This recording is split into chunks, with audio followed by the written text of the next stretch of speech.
beloved Boss Mike Cervera.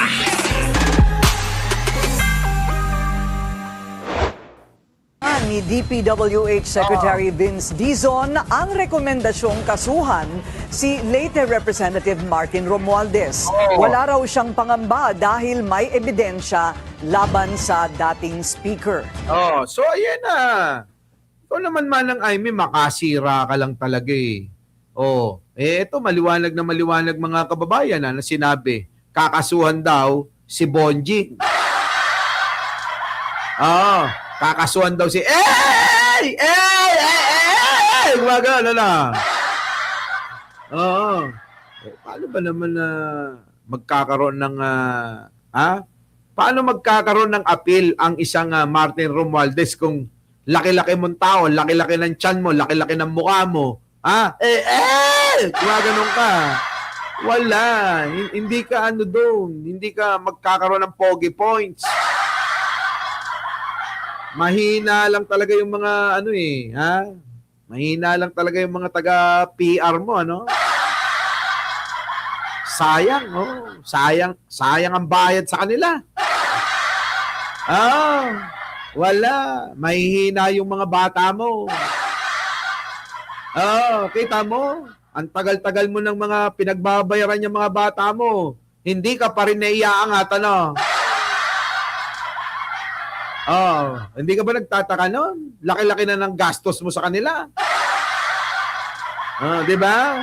Nako, meron pa nga balita ko mga kababayan May binabayaran na PR team yan si Martin 25 million a month.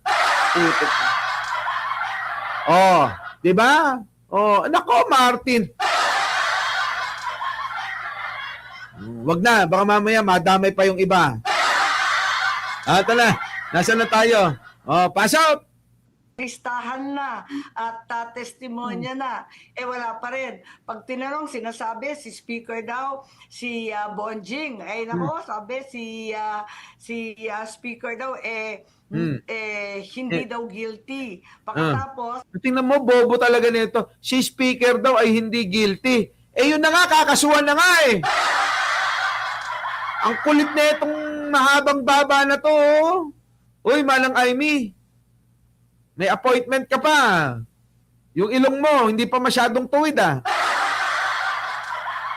Puntahan mo muna. Sige na, puntahan mo muna yun hindi binabanggit. Walang binabanggit. Si Salvi ko lang. Ay, hindi mga kababayan. Sinungaling din yan.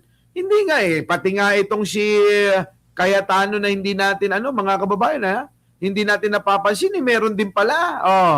Artista sa DPWH. Ayan di ba?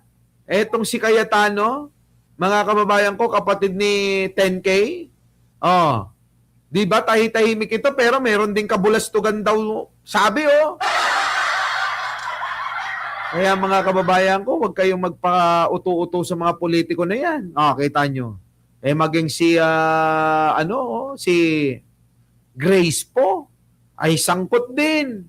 Kita nyo? Yung maitim na naging mayor ng Makati na idol ni Arnold Lopez. Ay biruin ninyo, baluga.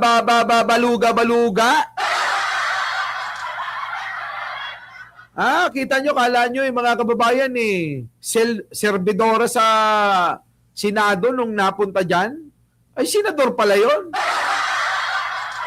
Ngayon, mga kababayan ko, tingnan nyo ito, Tatahi-tahimik lang itong Cayetano na to, pero eto, pakinggan nyo. Hindi kontratista sa DPWH pero contractor sa DOE. Nako! Sa patuloy na pagsusuri ng bilyonaryo news channel sa campaign contributions, nadiskubre namin na government contractor din ang ilang donor ni Senador Pia Cayetano. Yan ang Ay, mga kababayan ko, iisa lang yung style. Hindi nyo ba napapansin? Si Cayetano, si Chis Escudero, at marami pang iba na mga politiko, iisa lang ang style nila. Ang mga donors nila, mga kababayan, lumalabas yung kontratista na kinukuha nila. Nakuha ninyo? Siyempre nakikinabang yung kontratista, kaya nagbibigay ng suporta. Mga kababayan, magbibigay ka ng contribution 30 million. Yung bang 30 million ganun-ganun lang kitain yon? Sige nga ho. Ibig sabihin, nagbibigay ng ganung kalaki kasi umaasa sila na sa mga proyekto na ibibigay sa kanila ng mga politikong ito, itong mga ito para maging proponent, sabi nga, sa mga kontratista, mga kababayan ko, isang kontrata lang yan, tiba-tiba na. Diba? Oo. Diba, DJ Byron? Tama ba? Andito na si DJ Byron, no? Diba? Yan, si DJ Byron, no? Subscribe nyo yan, ha? Eto pa, mga kababayan ko. Yung mga politiko na akala natin itatahitahimik lang na walang ginagawang kalokohan, kita nyo, naglalabasan na sa panahon ni Pangulong Bongbong Marcos. Ano ang ibig sabihin nun, mga kababayan? Seryoso ang Pangulong Bongbong Marcos sa pagpapatino at pagpapalabas ng katotohanan para ibunyag itong lahat ng mga magnanakaw sa kaban ng bayan. Ang mga kababayan, yan na yung naging hanap buhay ng mga yan. Itong si Pia Cayetano. Abay, napakatagal na hong senador nito. Ito hong mga Cayetano mula sa tatay nila hanggang itong magkapatid na si Pia at saka itong si Boy 10K, si Cayetanong Panutya. Mga kababayan, inaaway na nga ho sila ng kapatid nilang si Nilo na wag na kayong tumakbo sa politika kasi magnanakaw lang kayo. Nakuha niyo mga kababayan ko? Ngayon sa politika wala nang kapakapatid. Oo, wala nang kapakapatid. Wala na rin hong kapamilya. Basta sila mga kababayan, ang interest na lang nila yung kapangyarihan. Yung bang sila yung umupo, sila yung makapagnakaw.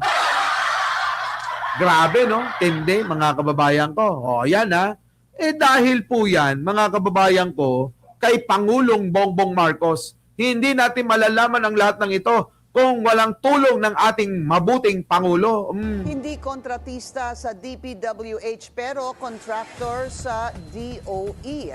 Sa patuloy na pagsusuri ng Bilyonaryo News Channel sa mga campaign contributions, nadiskubre namin na government contractor din ang ilang donor ni Senador Pia Cayetano. Yan ang exclusive agenda report ni Joash Malimbag. Pia Cayetano, kita mo, hindi mo ginaya si Pinky Web, Diba, no? Yung Pinky Web, mga kababayan, anak po yan nung Freddy Web na dating senador. Eto naman yan yung mga magkakasabayan, yung mga tatay ng dalawa na yan. Tapos po, ayun, nangamatay na nga yung tatay netong si Cayetano, nauna na. Siguro sa sobrang nakaw din ng pera. Yung tatay ni Pinky Web, buhay pa. Siguro hindi masyadong nakapagnakaw, alam nyo, sisingilin kayo niyan Biruin ninyo, habang kayo nagnanakaw, pinoproblema nyo yung pagnanakaw ninyo. Pag nakapagnakaw na kayo, poproblemahin nyo pa rin yung ninakaw ninyo kung saan nyo itatago at kung paano nyo gagastusin. Tignan nyo. Ayan, sabi ni Jen Angeles, kain na daw kami. Di pa nga ako tapos. Wait lang, Our beloved Boss Mike,